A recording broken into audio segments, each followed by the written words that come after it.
When Microsoft announced it was getting into consoles, I wasn't entirely keen, and I wasn't entirely convinced it would work. When you first saw it, you wanted the one little light to glow inside. You wanted it to be a big beam of light, like something out of Tron. And I've never quite got over that disappointment, but I've somehow brought myself to forgive them for it.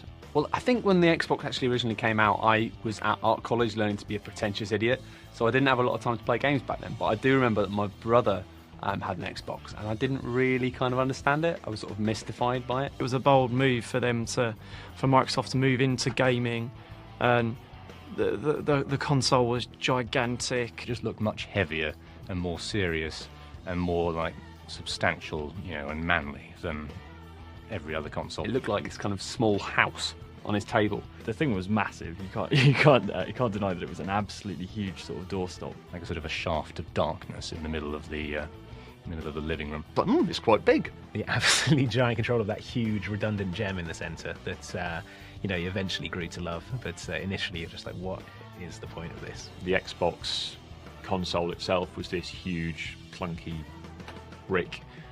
It didn't look particularly elegant. It had some quite peculiar games on it. Microsoft had a bit of a presence in gaming before, certainly in the PC. I mean, it was a big PC gamer, but it did seem a really strange move. But actually, you could tell they were in it for the long haul. That's the thing about Microsoft, is they knew with the first Xbox that it was just about producing a better console, right? And introducing some of the ideas like Xbox Live, like having a hard drive, introducing those ideas to people and building on that. It's Microsoft, they're doing a console for the first time, and everyone, I was working in Future at the time, and everyone had a theory.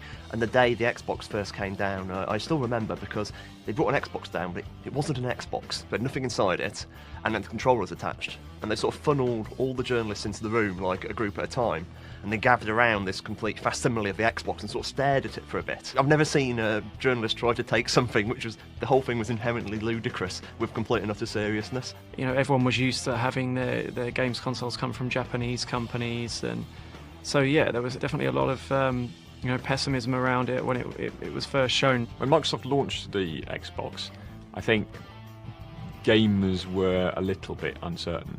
I think publishers were much more enthusiastic. The initial stages were, if we made a console, what would you want it to be like?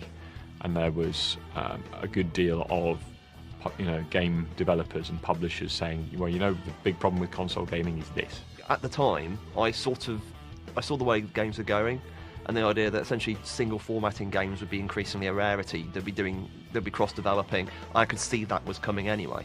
So the fact